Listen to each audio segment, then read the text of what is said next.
હવે વિદ્યાર્થી મિત્રો જોઈએ આપણે પ્રકરણ 11 ત્રિપરિમાણીય ભૂમિતિ, જેમાં પ્રકરણ 10 નો જે ઉપયોગ છે થોડો ઘણો કરવાનો છે. હવે એમાં પહેલો પોઈન્ટ છે રેખાની દિક કોસાઇન અને દિક ગુણોત્તર. હવે એના પહેલા આપણે એક વાત કરી લઈએ. ધારો કે રેખા તો આપણે જોઈએ તો રેખા આ સાઈડે પણ લંબાયેલી હોય, આ સાઈડે પણ લંબાયેલી હોય. ધારો કે હું આને રેખા AB કહું તો આમ પણ રેખા AB બોલાય, રેખા BA બોલાય, ગમે તે બોલી શકું આને. હવે આની દિશા આ પણ કહેવાય અને આ પણ કહેવાય. તો સદિશ AB પણ રેખા AB ની દિશા તરીકે લઈશું, કારણ કે જ્યારે સદિશ ભૂમિતિનો અભ્યાસ કરવો હોય તો રેખાની ચોક્કસ દિશા લેવાની જરૂર પડે છે. એટલે આપણે અહીંયા સદિશ AB પણ રેખાની દિશા કહીશું અને સદિશ BA આમ શોધો એને પણ આપણે રેખાની દિશા કહીશું. હવે AB જે સદિશના ઘટકો આવે એનાથી વિરુદ્ધ દિશાની વાળી સદિશ BA ના ઘટકો આવે એ આપણને 10મા ચેપ્ટરમાં શીખ્યા છીએ. A અને B ના ધારો કે આકૃતિમાં કોઈ આમ આપ્યા હોય તો એમાંથી બનતી રેખા AB ની દિશા સદિશ AB પણ કહેવાય અને સદિશ BA પણ રેખાની દિશા જ કહેવાય. બંનેને આપણે રેખાની દિશા કહીશું. હવે રેખાની વાત પતી ગઈ. રેખાની દિક કોસાઇન અને એના દિક ગુણોત્તર કોને કહેવાય? હવે એની વાત કરીએ. જો દિશાયુક્ત રેખા એટલે કે જેને દિશા છે એવી રેખા L, રેખાને L નામ આપ્યું છે, ઉગમ બિંદુમાંથી પસાર થતી હોય અને x અક્ષ, y અક્ષ અને z અક્ષ સાથે અનુક્રમે આલ્ફા, બીટા અને ગેમા ને જેમાં માપના ખૂણા બનાવતો હોય. આ રેખા ધારો કે L છે એ ઉગમ બિંદુમાંથી પસાર થતી હોય અને x અક્ષ, y અક્ષ અને z અક્ષ સાથે અનુક્રમે આલ્ફા, બીટા અને ગેમા માપના ખૂણા બનાવે. આ માપના ખૂણા બનાવે તો આલ્ફા, બીટા, ગેમા ને L ના દિક ખૂણા કહીશું. રેખા L ના દિક ખૂણા કહીશું અને આ ખૂણાઓના કોસાઇન મૂલ્ય એટલે કે એના cos આલ્ફા, cos બીટા અને cos ગેમા ને દિશાયુક્ત રેખા L ના દિક કોસાઇન કહેવામાં આવે છે. આને આપણે જે રેખા ધારો કે આ રેખા L છે ઉગમ બિંદુમાંથી પસાર થતી, આ રેખા x અક્ષ સાથે આલ્ફા માપનો ખૂણો બનાવે છે, y અક્ષ સાથે બીટા અને z અક્ષ સાથે ધારો કે ગેમા માપનો ખૂણો બનાવે છે. તો આલ્ફા, બીટા અને ગેમા ને તે રેખાના દિક ખૂણાઓ કહેવાય અને cos આલ્ફા, cos બીટા અને cos ગેમા ને એના દિક કોસાઇનો કહેવાય છે.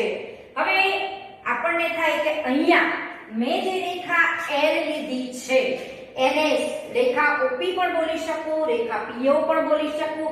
તો અહીંયા મેં રેખાની દિશા સપોઝ OP રેખા માટે કામ કર્યું. OP બરાબર સદિશ જો મેં R સદિશ લીધો હોય અને R ના યામ ધારો કે XYZ લીધા હોય, ધારો કે અહીંયા P બિંદુ મૂક્યું છે તો x અક્ષ પરનો x યામ લીધો, y અક્ષ પરથી y અને z અક્ષ થી z અક્ષ z યામ લીધો. તો આ ધારો કે OP છે હું રેખા L ની દિશા તરીકે લઉં તો આ રેખા L ની જો દિશા ઉલટાવીએ તો સદિશ OP ની જગ્યાએ ધારો કે સદિશ PO રેખાની દિશા કહું તો તેમના પૂરક કોણો એટલે કે આ જે આલ્ફા ખૂણો બન્યો છે એનો પૂરક કોણ ધારો કે આ આલ્ફા ખૂણો હોય, આ રેખા x અક્ષની દિશા સાથે બનાવેલો ખૂણો જો આલ્ફા હોય તો એનો પાઈ માઈનસ આલ્ફા જે આ ખૂણો બન્યા બાકીનો એ અને આના માટે બીટા માટે ધારો કે આ ખૂણો બનતો હોય બીટા તો આ જે પાઈ માઈનસ બીટા રેખા સાથે બનાવે એનો વિરુદ્ધ સાઈડની રેખાની દિશા લઈએ છીએ. જો રેખા L ની દિશાને ઉલટાવીએ તો દિક ખૂણાઓના સ્થાન તેમના પૂરક કોણ એટલે કે પાઈ માઈનસ આલ્ફા, પાઈ માઈનસ બીટા અને પાઈ માઈનસ ગેમા રહેશે. એ રેખાના દિક ખૂણાઓ કહેવાશે. ધારો કે હું એમ કહું, સપોઝ આપણે સિમ્પલ સાદો વિચારીએ, ધારો કે આ એક રેખા L છે, આ સપોઝ L રેખા છે, આ x અક્ષ છે, આ આલ્ફા માપનો ખૂણો બનાવે. રેખાની દિશાને જો હું આ રીતે અને રેખા સામેની દિશામાં લઉં તો આ જે ખૂણો છે એ પાઈ માઈનસ આલ્ફા જે આપણો છે એ પણ રેખાના દિક કોસાઇન દિક ખૂણા તરીકે લેવામાં આવશે. એટલે એના દિક કોસાઇનના મૂલ્યો પણ વિરુદ્ધ મળશે, કારણ કે cos આલ્ફા એમાંથી તમે cos પાઈ માઈનસ આલ્ફા શોધો તો cos પાઈ માઈનસ આલ્ફા એ માઈનસ cos આલ્ફા કહેવાય. એટલે લખ્યું છે કે આ દિક કોસાઇનના ચિહ્ન તેમના મૂળ ચિહ્નથી વિરુદ્ધ થશે, એ લખેલું છે. હવે આગળ આપણે વાત કરીએ કે દિક ગુણોત્તર કોને કહેવાય. હવે દિક ગુણોત્તરમાં જો કહીએ તો રેખાના દિક કોસાઇનના સપ્રમાણમાં હોય તેવી ત્રણ સંખ્યાઓને રેખાના દિક ગુણોત્તરો કહે છે. હવે આની વાત આપણે સમજીશું એક સદિશ લઈને, પણ પહેલા તો રેખાની દિશા કોને કહેવાય એ સમજી લઈએ. ધારો કે a અને b માંથી પસાર થતી રેખા AB હોય તો સદિશ AB ને પણ રેખાની દિશા કહેવાય અથવા સદિશ BA ને પણ રેખાની દિશા કહેવાય. પછી રેખાની દિક કોસાઇન એટલે એ કોઈ રેખા જે ઉગમ બિંદુમાંથી પસાર થતી હોય તો આ રેખા x અક્ષની ધન દિશા સાથે ધારો કે આલ્ફા માં બીટા અને y અક્ષ સાથે બીટા માપનો અને z અક્ષ સાથે જો ગેમા માપનો ખૂણો બનાવે તો આ જે આલ્ફા બીટા ગેમા છે એને એના દિક ખૂણાઓ કહીશું અને આ જે ખૂણાઓના કોસાઇન મૂલ્યો છે એને દિક કોસાઇન કહેવામાં આવે છે. હવે ધારો કે રેખા L ની દિશા મેં સપોઝ OP લીધી, એની જગ્યાએ સપોઝ PA લો, કારણ કે રેખાની દિશા આપણે અહીંયા કીધું કે ધારો કે આ રેખા હોય તો આની દિશા AB પણ કહેવાય, સદિશ PA પણ આ રેખાની દિશા કહેવાય. એ જ રીતે આની દિશા સદિશ OP પણ કહેવાય અથવા સદિશ PO પણ આ રેખાની દિશા કહેવાય. તો જો સદિશ PO તરીકે લઉં, જો રેખા L ની દિશા ઉલટાવીએ તો એના દિક ખૂણાઓના સ્થાને જે દિક ખૂણાઓ આલ્ફા બીટા ગેમા મળતા હતા, ધારો કે આ ખૂણો આલ્ફા હોય તો આટલો તમારો પાઈ માઈનસ આલ્ફા ખૂણો થાય, બરોબર. એ અનુસાર પાઈ માઈનસ આલ્ફા, પાઈ માઈનસ બીટા અને પાઈ માઈનસ ગેમા એના દિક ખૂણાઓ રહેશે અને એના જે કોસાઇન મૂલ્યો છે એટલે કે cos પાઈ માઈનસ આલ્ફા, cos પાઈ માઈનસ બીટા અને cos પાઈ માઈનસ ગેમા એ એના દિક કોસાઇનો થશે, જેનું ચિહ્ન આના કરતા વિરોધી આવે. કારણ કે જો આ આલ્ફા બીટા ને ગેમા ખૂણા લઈએ તો cos આલ્ફા cos બીટા અને cos ગેમા એના દિક કોસાઇન કહેવાય અને cos પાઈ માઈનસ એટલે માઈનસ cos આલ્ફા, cos પાઈ માઈનસ બીટા એટલે માઈનસ cos બીટા અને cos પાઈ માઈનસ ગેમા એટલે માઈનસ cos ગેમા કહેવામાં આવશે. તો એના દિક કોસાઇનના ચિહ્ન તેમના મૂળ ચિહ્નથી એટલે માઈનસ માઈનસ આવશે, વિરુદ્ધ થશે. હવે આ વાત આપણે દિક ગુણોત્તરની અહીંયા પણ કરેલી છે.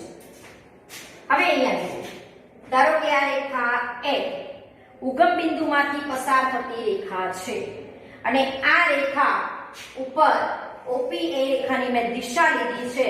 સપોઝ OP બરાબર r સદિશ હોય અને r સદિશના એમ ધારો કે xy z છે, એટલે x અક્ષ પરથી આટલું અંતર ધારો કે એનો x યામ x y અને z છે. હંમેશા કોઈ પણ બિંદુનો જે સ્થાન સદિશ છે ઉગમ બિંદુને સાપેક્ષ લેવામાં આવે છે. હવે ધારો કે OP બરાબર r સદિશ બરાબર xy z લીધો તો r સદિશનું તેના માન વડે ભાગાકાર કરો એટલે xy z નું માન રૂટમાં x² + y² + z² આ ઘટકો અલગ આપો એટલે આ બને આ બને અને આ બને. આને આપણે l કહીએ અને m કહીએ અને આને n કહીએ તો l બરાબર આ થયો x રૂટમાં x² + y² + z² એને આપણે cos આલ્ફા કહીશું અને n બરાબર y રૂટમાં x² + y² + z² આપણે cos બીટા કહીશું અને n બરાબર z રૂટમાં x² + y² + z² બરાબર એને આપણે cos ગેમા કહીશું. તો એનો મતલબ થયો કે આનો વર્ગ l² + n² કરી દો એટલે કે આનો વર્ગ પ્લસ આનો વર્ગ કરો નાનો વર્ગ કરો એટલે 1 થાય. એ આપણે 10મા ચેપ્ટરમાં પણ આગળ જોયેલું છે. વાસ્તવમાં તમે કોઈ પણ રેખાની દિશા ધારો કે ખબર હોય, બરોબર, તો ઓનાયામ તો આપણને ખબર જ છે 0 0, તો સદિશ OP આપણી પાસે શું થશે x - 0 y - 0 અને z - 0. એ સદિશ OP એટલે કે આપણે આ સદિશ એટલે કે x y z લીધેલો છે એટલે સદિશ ભાગ્યા તેનું માન કરો અને એના જે ઘટકો મળે આને આપણે cos આલ્ફા કહીએ છીએ, આ cos બીટા ને cos ગેમા કહેવામાં આવે છે. cos આલ્ફા cos બીટા અને cos ગેમા ઉપરથી આલ્ફા બરાબર cos ઇન્વર્સ n, બીટા બરાબર cos ઇન્વર્સ n અને n બરાબર cos gamma, therefore gamma cos inverse n એ એના દિક ખૂણાઓ કહેવાશે અને આ જે cos આલ્ફા cos બીટા અને cos ગેમા છે એના દિક કોસાઇનો કહેવાશે. આની ઉપરથી આપણે અગત્યનું સૂત્ર પણ મેળવી શકીએ. l ની જગ્યાએ cos આલ્ફા, m ની જગ્યાએ cos બીટા અને n ની જગ્યાએ cos ગેમા મે મૂક્યા એટલે આ એક સૂત્ર મળ્યું અને એની ઉપયોગ આપણે 10મા ચેપ્ટરમાં આના ઉપરથી કેવા MCQ પૂછાય એની પણ વાત કરેલી છે. હવે આગળ એક બીજો શબ્દ છે દિક ગુણોત્તર, એ પણ સમજીએ. તો અહીંયા l m અને n આ શું થઈ ગયું આ રેખાના દિક કોસાઇનો થયા. l એટલે cos આલ્ફા, m એટલે cos બીટા અને n એટલે cos ગેમા. જો lm એ રેખાના દિક કોસાઇન હોય અને abc જો આ રેખાના દિક ગુણોત્તર હોય તો કોઈ શૂન્યેતર લેમ્બડા માટે a બરાબર ધારો કે એ જે દિક કોસાઇનો મળે l m અને n એને કોઈ એક ચોક્કસ શૂન્યેતર સંખ્યા વડે ગુણો અને એના દ્વારા જે સંખ્યાઓ આપણને મળે એને કહેવાય આ જે આપ્યો છે રેખા a ના દિક ગુણોત્તર. અને દિક ગુણોત્તરને ઘણી વખતે દિક સંખ્યાઓ તરીકે પણ લેવામાં આવે છે. દિક ગુણોત્તરને ઘણી વખતે દિક સંખ્યાઓ તરીકે પણ ઓળખવામાં આવે છે. હવે અહીંયા એક બીજી વાત પણ કરી લઈએ. એટલે લખ્યું છે કે રેખાના દિક કોસાઇનોના સપ્રમાણમાં હોય તેવા કોઈ પણ ત્રણ સંખ્યાઓને રેખાના દિક ગુણોત્તર કહે છે. હવે આ રેખાના દિક કોસાઇનો એલિમેન્ટ હતા, એને કોઈક ચોક્કસ સંખ્યા વડે ગુણવાથી જે એબીસી ત્રણ સંખ્યાઓ મળી એને આપણે તે રેખાના દિક ગુણોત્તર અથવા તો દિક સંખ્યાઓ કહેવામાં આવે છે. હવે અહીં આપણે એક વાત કરીએ કે રેખા ઉગમ બિંદુમાંથી પસાર થતી હોય અને x અક્ષ y અક્ષ અને z અક્ષ સાથે ધારો કે આલ્ફા બીટા ગામા માપના ખૂણા બનાવે તો આલ્ફા બીટા ગામાને એના દિક ખૂણાઓ કહેવામાં આવે છે. હવે એવું બને કે કોઈ રેખા ધારો કે ઉગમ બિંદુમાંથી પસાર નથી થતી અને એ રેખાના તમારે દિક કોસાઇનો શોધવા છે. તો ધારો કે કોઈ રેખા છે, સપોઝ આ રેખા m છે, એ ઉગમ બિંદુમાંથી પસાર નથી થતી અને એના મારે દિક કોસાઇન શોધવા છે. તો આપણે શું કરવાનું? એને સમાંતર, ધારો કે આને સમાંતર એક રેખા દોરવાની અને આ રેખાના જે દિક કોસાઇન અને દિક ખૂણાઓ હોય એ જ આ રેખાના દિક કોસાઇન ને દિક ખૂણાઓ થાય. એ તમને જુઓ તમારી બુકમાં નોંધવા લખેલું છે. જો અવકાશમાં આપેલી રેખા ઉગમ બિંદુમાંથી પસાર ન થતી હોય તો તેવી રેખાના દિક કોસાઇન શોધવા માટે આપેલી રેખાને સમાંતર અને ઉગમ બિંદુમાંથી પસાર થતી રેખા દોરીશું અને બે સમાંતર રેખાઓના દિક કોસાઇનનો જે સમૂહ સમાન હોવાથી આનો જે દિક કોસાઇનો મળે એ જ આના દિક કોસાઇનો હોવાથી આના જે દિક કોસાઇન છે એ જ આ રેખાના દિક કોસાઇનો આપણે લઈશું. બરોબર? આ રીતે કોઈ પણ રેખાના તમે દિક કોસાઇન અને દિક ગુણોત્તર શોધી શકો છો. હવે રેખાની દિક કોસાઇન એટલે આપણને ખબર પડી ગઈ. તે જે રેખાની જે દિશા હોય, ધારો કે રેખાની દિશા એવી રેખા હોય તો સદિશ એબી પણ કહેવાય અને સદિશ બીએ પણ કહેવાય. બરોબર? તો એમાં તમને r r ભાગ્યા તેનું માન કરો એટલે એ આ એલિમેન્ટ જે મળ્યા અથવા આને cos આલ્ફા cos બીટા અને cos ગામા કહેવાય એ એના દિક કોસાઇનો કહેવામાં આવશે. હવે આગળ વાત કરીએ કે આપણે આમાં તો રેખાની દિશા સદિશ OP લીધી છે. એની જગ્યાએ સદિશ PO લો, સદિશ PO લો, આમ લો. OP ની જગ્યાએ સદિશ PO લો તો તમારે શું થશે? -x -y માઈનસ છે. -x માઈનસ નિશાની બહાર કાઢો એટલે એક પ્લસ વાળો મળશે અને એક માઈનસ વાળી રેખાના દિક કોસાઇનો મળી શકે. એટલે m તરીકે તમને ±x/√30 અને n તરીકે ±y/√30 અને n તરીકે ±z/√x²y²z² મેળવી શકો. એટલે રેખાના દિક કોસાઇનો તમને ± માં મળી શકે, જેનો ઉલ્લેખ તમારી ચોપડીમાં અહીંયા પણ કરેલો છે. બરોબર? અને આમ પણ તમે વિચારી શકો કારણ કે રેખાની દિશા અહીંયા સદિશ OP પણ કહેવાય, સદિશ PO પણ કહેવાય. એટલે OP અને PO એકબીજાને વિરુદ્ધ દિશાના સદિશો હોવાથી તમે એને અહીંયા માઈનસ નિશાની પણ આપી શકો. એટલે ± પણ રેખાની દિક કોસાઇનો હોઈ શકે. હવે તમે એમ કહેવા માંગો, ધારો કે એવું વિચાર્યું તો l બરાબર મને મળે ±x/√x² અને n બરાબર આવું મળે. બરોબર? હવે અહીંયા જો તો એની જગ્યાએ ચેન્જ કેવો થશે? ધારો કે સદિશ OP છે એની જગ્યાએ હું સદિશ PO લઉં તો હું એમ વિચારી શકું છું, હું બોલી તે પ્રમાણે. હવે આની જગ્યાએ ધારો કે હું આવું વિચારું,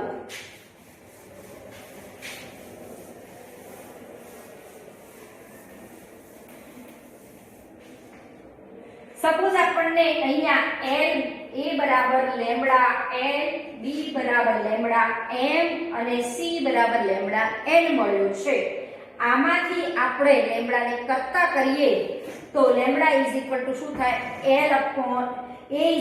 લેમ્બડા ઇન્ટુ l.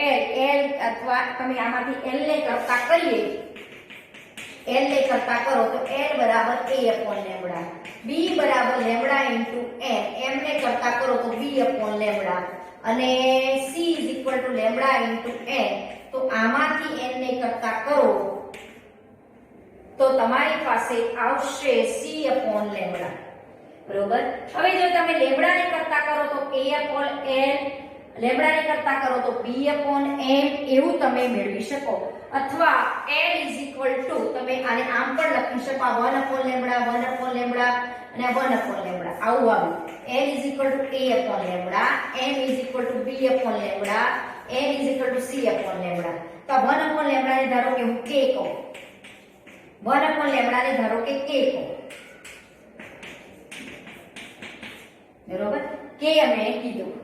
તો આ જે k છે એના ઉપરથી તમે l આપણને ખબર છે કે ધારો કે આ લો કે l x/r અને m આ લઉં અને n z/r લઈએ અને એમાંથી તમે એની જો કિંમત અહીંયા શોધું અને k ને કરતા કરો તો l/a કહેવાય. k m/b કહેવાય, k n/c કહેવાય છે. તો આમાંથી તમે આપણને ખબર છે કે l2 + n2 + n2 બરાબર 1 પણ થાય, એનો પણ હું અહીંયા ઉપયોગ કરી શકું. સપોઝ l2 + n2 + n2 બરાબર 1 થાય, એનો આપણે જો અહીંયા ઉપયોગ કરીએ તો આ શું થાય, k2a2 k2b2 + k2c2 બરાબર 1. k2 કોમન કાઢો એટલે કૌંસમાં a2 + b2 + c2 બરાબર 1. therefore k2 બરાબર 1/a2 + b2 + c2. therefore k ± 1/√a2 + b2 + c2 તમે લખી શકો, બરોબર, તમે એને લખી શકો. હવે આ જે k તરીકે આપણે લખ્યા, k તરીકે આપણે લખ્યા છે ± 1/√a2 + b2 + c2. તો l અહીંયા આપણે 1/λ ને મેં k કીધો તો l લખી શકાય, માટે l લખી શકાય ± therefore λ શું થશે, 1/λ આ લીધો તે 1/λ ની જગ્યાએ k મૂક્યો તો λ કોઈ શૂન્ય સંખ્યા લેવાની છે, તો એનો મતલબ કે 1/λ ની કિંમત હું અહીંયા મૂકું તો l ± √a2 + b2 + c2 અને m ± b/a2 + b2 + c2 અને n ± c/√a2 + b2 + અહીંયા પણ મૂકી શકો તમે k ની કિંમત. તો આ જે એલિમેન્ટ છે એ પણ રેખાની દિક કોસાઇન તરીકે ± નિશાની આવી એ થશે, પણ એલિમેન્ટનું ચિહ્ન ધન કે ઋણ લેવું તે જરૂરિયાત પ્રમાણે k ના ચિહ્ન ઉપર આધારિત રાખશે. k નું ચિહ્ન કેવું છે એના ઉપરથી એલિમેન્ટનું તમે ચિહ્ન અહીંયા લઈ શકશો, બરોબર, કે તમને અહીંયા કેવું મળે છે એના ઉપરથી તમે એલિમેન્ટનું ચિહ્ન મૂકી શકાય, બરોબર. જો કોઈ રેખાના દિક ગુણોત્તરો આપણે અહીંયા કીધા કે રેખાના દિક ગુણોત્તરો ધારો કે abc હોય તો ka, kb અને kc જ્યાં k ≠ 0 પણ રેખાના દિક ગુણોત્તર જ કહેવાય. અને આ જે બે આ એ પણ રેખાના દિક ગુણોત્તર કહેવાય. સપોઝ મેં લીધો કે સદિશ OP બરાબર મને ધારો કે 1 2 3 મળ્યું, બરોબર. હવે આના મને દિક ગુણોત્તરો પૂછ્યા હોય તો હું આમાંથી સદિશ OP ભાગ્યા સદિશ OP નું માન લખી દઉં, એના ઉપરથી મને એની દિક કોસાઇનો મળે, cos આલ્ફા cos બીટા અને cos k માં મળે, એને હું એલિમેન્ટ કહું. હવે એ જે મળે એ કંઈ પણ મળશે, ધારો કે હું અહીંયા સદિશ OP વડે એના માન વડે ભાગું તો માન વડે ભાગું તો 1 + 4 + 9 9 × 13 = 14 1/√14 2/√14 અને 3/√14 આવું મને મળે. આ એલિમેન્ટ કહેવાય, બરોબર, આ એલિમેન્ટ કહેવાય. હવે આપણે l ને કોઈ ચોક્કસ સંખ્યા વડે ગુણી કાઢીએ, બરોબર. l એટલે 1/14, m એટલે 2/14 અને આને કોઈ ધારો કે હું બધાને 3 વડે ગુણું તો 3 6/14 આ બધાને હું 3 વડે ગુણું તો આ મારા આ જે a b અને c મળ્યા એ મારા દિક ગુણોત્તરો તરીકે ઓળખાશે. દિક ગુણોત્તરો પણ કહેવામાં આવે છે.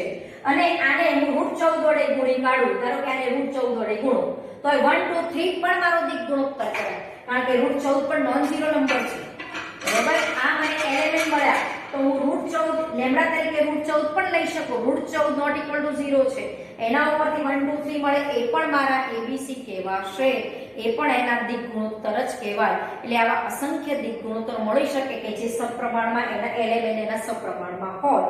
એટલે જ લખ્યું હતું કે રેખાના દિક કોસાઇન abc એલિમેન્ટ જો રેખાના દિક કોસાઇન હોય તો abc જો એના દિક ગુણોત્તર હોય તો એલિમેન્ટ ને કોઈ ચોક્કસ સંખ્યા લેમ્બડા જે શૂન્યેતર છે એના વડે ગુણો અને જે એબીસી મળે છે એ એના દિક ગુણોત્તરો તરીકે લેવામાં આવે છે. બરોબર. હવે બીજું કંઈ જ આમાં ખાલી સમજવાનું નથી. કોઈ રેખાની દિશા કઈ લેશો એ સમજવાનું. હવે રેખા ધારો કે બે બિંદુ આપ્યા હોય એ અને બી, તો જે AB છે સદિશ એ પણ રેખાની દિશા કહેવાય અને સદિશ BA છે એને પણ આપણે રેખાની દિશા તરીકે લઈશું. હવે જે સદિશ ધારો કે AB છે એ x અક્ષની ધન દિશા સાથે આલ્ફા, y અક્ષ સાથે બીટા અને z અક્ષ સાથે ગેમા માપનો ખૂણો બનાવે, તો જે રેખાના જે સદિશો છે, સદિશ રેખા આમાં આગળ દોરેલું છે, આપણે અહીંયા L રેખા નામ આપ્યું છે, અને સદિશ OP એ x અક્ષ સાથે આ y અક્ષ સાથે આ z અક્ષ સાથે ગેમા માપનો ખૂણો બનાવે, તો આને જે રેખા L છે એના દિક ખૂણાઓ કહેવાય અને એના કોસાઇન મૂલ્યો એના દિક કોસાઇન કહેવાય. એટલે કોઈ પણ રેખાના દિક કોસાઇન શોધવા હોય તો આ જે રેખા જે સદિશ OP છે એને એના માન વડે ભાગો એટલે તમને એ રેખાના દિક કોસાઇનો મળી જાય. અને દિક ગુણોત્તર શોધવા હોય તો આ જે દિક કોસાઇનો મળ્યા છે એને કોઈ ચોક્કસ સંખ્યા વડે ગુણો તો એમાં જે સામે સંખ્યાઓ ABC મળે એ એના દિક ગુણોત્તરો કહેવાશે. બરોબર. હવે તમે આપણે એમ વાત કરી કે સદિશ OP પણ રેખાની દિશા છે, સદિશ PO પણ રેખાની દિશા છે, L ની રેખા L ની દિશા છે, એટલે તમે L જે છે દિક કોસાઇનો પ્લસ ઓર માઇનસ તરીકે પણ લઈ શકો. પ્લસ ઓર માઇનસ તરીકે પણ અહીંયા મૂક્યા હોય તો બંને પણ ચાલે. પ્લસમાં લીધા છે, માઇનસમાં પણ એ રેખાના દિક કોસાઇનો લઈ શકો, પણ મોસ્ટલી આપણે પ્લસ વાળા જ રેખાના દિક કોસાઇનો જવાબોમાં આપેલા છે એટલે એનો આપણે એ જ વસ્તુનો ઉલ્લેખ કરશું. કે માઇનસ વાળા ખબર છે સદિશ OP વિચારો તો સદિશ OP એ પાઈ માઇનસ આલ્ફા x અક્ષ સાથે ખૂણો બનાવે, y અક્ષ સાથે પાઈ માઇનસ બીટા બનાવે, એટલે એના જે આ માઇનસ કોસ આલ્ફા થાય, માઇનસ કોસ બીટા અને માઇનસ કોસ ગેમા થાય. બરોબર. એ રીતે આપણે કામ કરવાનું છે. હવે આ હતી એક બિંદુમાંથી પસાર થતી રેખા. ધારો કે P બિંદુમાંથી પસાર થતી રેખા L છે અને એની વાત કરેલી હતી એના દિક કોસાઇન અને દિક ગુણોત્તરની. હવે ધારો કે કોઈ બે બિંદુમાંથી પસાર થતી રેખા છે અને એ રેખાની મારે દિક કોસાઇન શોધવા હોય તો કરવાનું શું એ જોઈ લઈએ.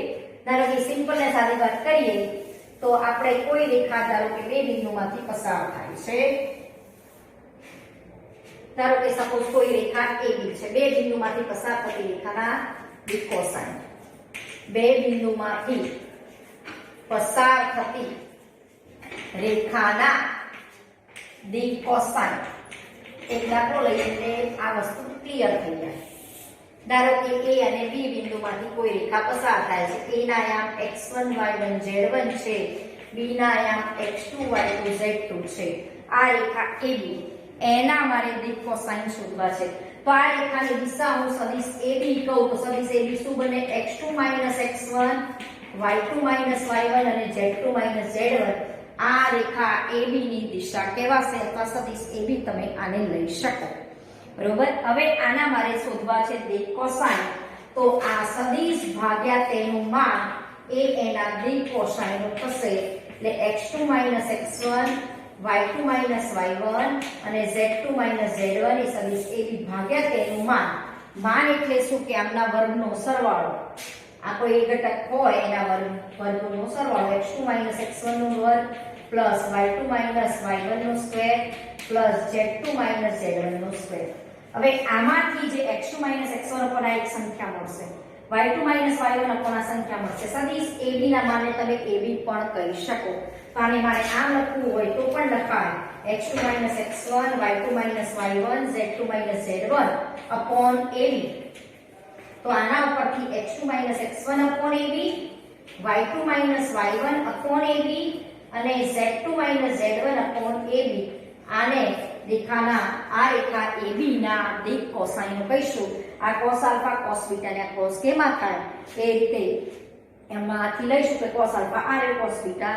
કોઈ પણ રેખાના દિક કોસાઇન શોધવા હોય તો તમે આ રીતે શોધી શકશો. બે બિંદુ આપ્યા હોય તો આ રીતે રેખાના દિક કોસાઇન આપણે શોધી શકીએ છીએ.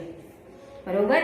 હવે આ ટાઈપના તમને અને દિક ગુણોત્તર લેવા હોય તો આ જે માન સંખ્યા કોઈ સંખ્યા આવશે એના વડે ગુણો તો પણ એના દિક ગુણોત્તરો મળી જાય.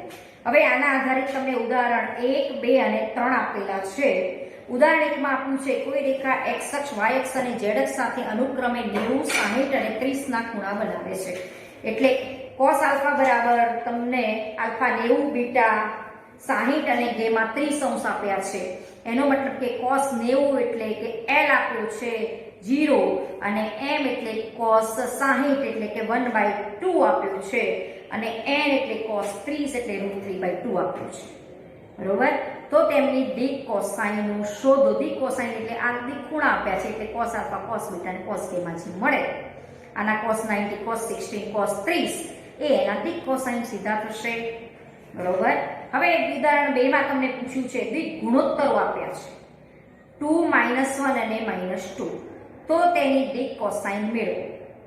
દિક ગુણોત્તર ધારો કે ABC છે તો એને એના માન વડે ભાગી કાઢો તો પણ એ તમને એના દિક કોસાઇનો મળી જાય. ધારો કે મેં આ દિક કોસાઇન શોધ્યા છે તો મારા દિક ગુણોત્તર શોધવો હોય તો આ ધારો કે x2 - x1 y2 - y1 ને z2 - z1 upon ab છે. ab એટલે કે આનું વર્ગ. તો હવે આને હું ab વડે ગુણી કાઢું કોઈ ચોક્કસ સંખ્યા લેમ્ડા તરીકે ab આ જે સંખ્યા મળે તેના વડે ગુણું તો એ પણ મારો દિક ગુણોત્તર જ કહેવાય. એટલે આ જે સદિશ ab છે મારો દિક ગુણોત્તર બની શકે. તો અહીંયા એવું જ કીધું છે કે રેખાના દિક ગુણોત્તરો -2, -1, -2 છે તો રેખાના દિક કોસાઇન શોધો. એટલે રેખાના દિક ગુણોત્તરો તમને આપ્યા છે અને દિક કોસાઇન પૂછ્યા છે. દિક ગુણોત્તરો આપણને આપ્યા છે 2, -1, -2 અને એના દિક કોસાઇન પૂછ્યા છે. હવે દિક કોસાઇન એટલે 2 અને આનો વર્ગમૂળ કરી વર્ગમૂળ અને -1 આને ABC તરીકે લેવાના. આ એના દિક કોસાઇન થશે.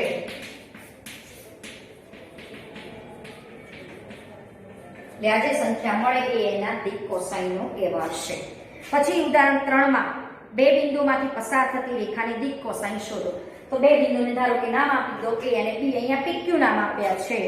તો આ જે x2 - x1 upon PQ, y2 - y1 upon PQ અને z2 - z1 upon PQ એ રેખાની દિક કોસાઇનો કહેવાશે. એ તમને ગણીને આપેલો છે એ જોઈ લેજો.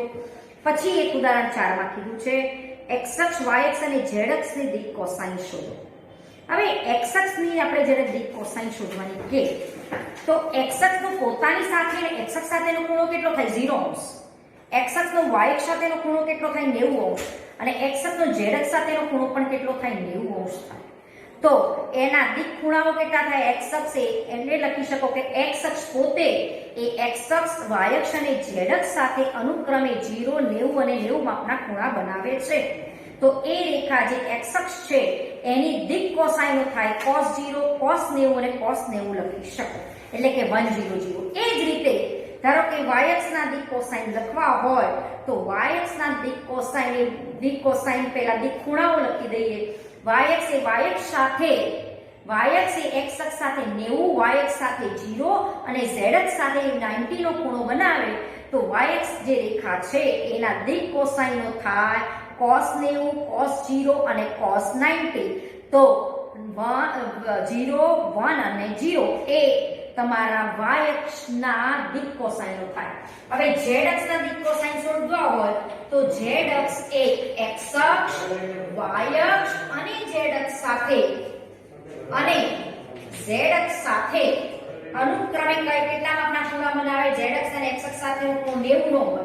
z અક્ષ અને y અક્ષ સાથેનો ખૂણો પણ 90 નો હોય. z અક્ષનો પોતાની સાથેનો ખૂણો 0 અંશ નો હોય. આટલા એના દિક ખૂણાઓ બનાવે માટે cos 90 આના cos મૂલ્યો જે છે એ એના દિક કોસાઇનો કહેવાય. તો આના દિક કોસાઇનો કયા આવે 0, 0 અને 1. એટલે z અક્ષના દિક કોસાઇનો આવશે 0, 0, 1. એ આપણને આપેલા છે. હવે ઉદાહરણ 5 માં કીધું છે 3 બિંદુ આપ્યા છે ABC.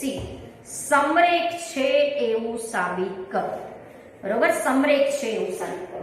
હવે વિદ્યાર્થી મિત્રો આપણે એટલું સમજીશું કોઈ પણ ધારો કે બે બિંદુમાંથી પસાર થતી રેખા હોય તો આ x2 - x1 ને પણ તમે y2 - y1 z2 - z1 ને રેખાની દિશા પણ કહી શકો અને દિક ગુણોત્તર પણ આ તરીકે લઈ શકો.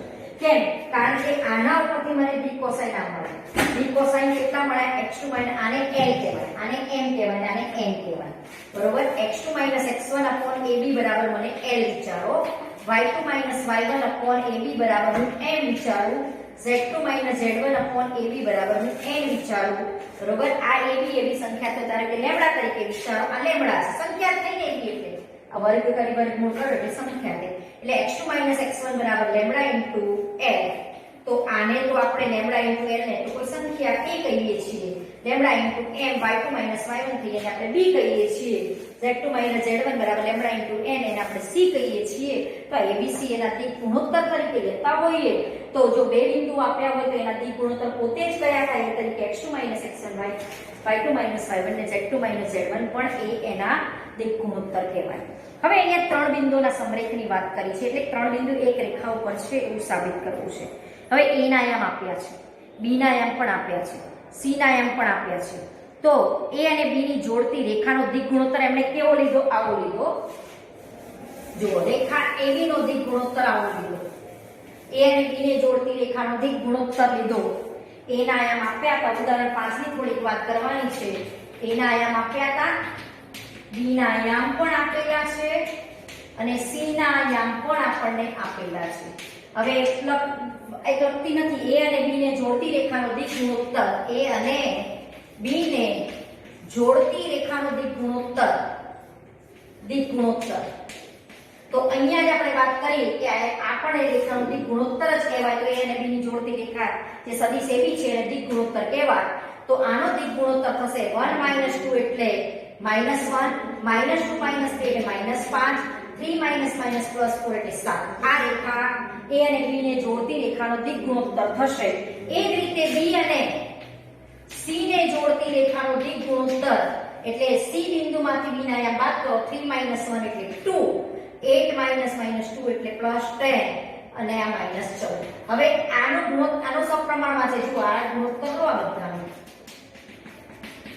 આ બધાનો ગુણોત્તર -1/2 આવે છે. એટલે a અને b બિંદુને જોડતી રેખાનો દિક ગુણોત્તર, b અને c બિંદુને જોડતી રેખાનો જે દિક ગુણોત્તર મળ્યો AB અને BC ના દિક ગુણોત્તરો પ્રમાણમાં છે. એટલે કહી શકો કે AB અને BC ને AB રેખા એ BC ને સમાંતર અથવા સંપાતી હોય. બે વસ્તુ થાય.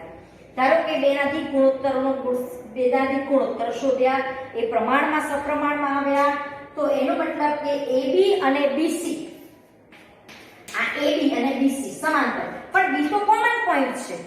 તો આ AB અને BC સમાંતર ન હોઈ શકે. તો કેવા હોવા જોઈએ? AB અને BC સંપાતી રેખાઓ હોવી જોઈએ. કારણ કે B તો AB માં B છે અને BC માં પણ B છે, એટલે B તો કોમન પોઈન્ટ હોય. તો AB અને BC કેવી રીતે સમાંતર રેખાઓ હોઈ શકે? તો ક્યારેય ના હોય, કારણ કે AB અને BC સમાંતર દોરવી શક્ય નથી, કારણ કે B તો બંનેનું છેદ બિંદુ એક જ છે. એટલે એવું લખી શકાય નહીં. આમ તો બે રેખાના જો દિક ગુણોત્તરોના સપ્રમાણમાં હોય તો AB અને BC એ સમાંતર અથવા સંપાતી થાય. પરંતુ અહીંયા AB અને BC નું એક સામાન્ય બિંદુ B હોવાથી ABC સમરેખ છે તેમ કહી શકાય. આ કોના ઉપયોગથી કરો? દિક ગુણોત્તરોના ઉપયોગથી આપણે આ દાખલો કરી શકીએ છીએ. હવે આગળ 11.1 માં એક વાત કરવાની છે, થોડી એ આપણે પછી કરીશું. અત્યાર સુધી ખાલી એટલું જ જોવાનું છે. આના આટલો જ સાર છે. કોઈ પણ બે બિંદુમાંથી પસાર થતી રેખાની દિક કોસાઇન શોધવી હોય તો આ થશે. એક બિંદુમાંથી એક બિંદુ આપ્યો હોય, રેખા નિર્દેશ એટલે સદિશ OP આપ્યો હોય, એટલે કે બિંદુ કોઈ રેખા પરના કોઈ બિંદુનો સ્થાન સદિશ આપ્યો હોય, એટલે કે એક બિંદુમાંથી રેખા પસાર થતી હોય એવું આપ્યું હોય. આપણે આગળ જોયું તેમ આ પ્રમાણે ધારો કે એક બિંદુમાંથી આ કોઈ એક રેખા પસાર થાય છે અને જે સપોઝ ઉગમ બિંદુમાંથી પસાર થાય છે અને P નો સ્થાન સદિશ આપ્યો હોય તો એના પરથી સદિશ OP શોધી અને એના માન વડે ભાગો અને જે મળે એ તમારા દિક કોસાઇનો કહેવાશે. અને દિક ગુણોત્તરો તો સદિશ OP જે પોતે છે એ જેનો દિક ગુણોત્તર બનશે, કારણ કે આને આ સંખ્યા વડે ભાગી શકો. આમ તો દિક ગુણોત્તરો અસંખ્ય હોઈ શકે કોઈ પણ માટે, પણ આપણે દિક ગુણોત્તરો આને પણ આ દિક ગુણોત્તર કહી શકીએ. આ બે બિંદુમાંથી પસાર થતી રેખાનો દિક ગુણોત્તર આ પણ કહેવાય. બરોબર? કારણ કે દિક કોસાઇનો મને આ મળે છે L, M અને N. એલિમેન્ટ ને કોઈ ચોક્કસ સંખ્યા વડે આ એલિમેન્ટ નું ધારો કે AB જ વડે ગુણો, તો આ જે પોતે જ વળાય A, આ B અને આને C કહીએ તો એ એના દિક ગુણોત્તરો જ કહેવાશે. હવે 11.1 માં ખાલી આ બે જ વસ્તુનો ઉપયોગ કરી અને દાખલા છે બરોબર એ આપણે આગળ જોઈશું.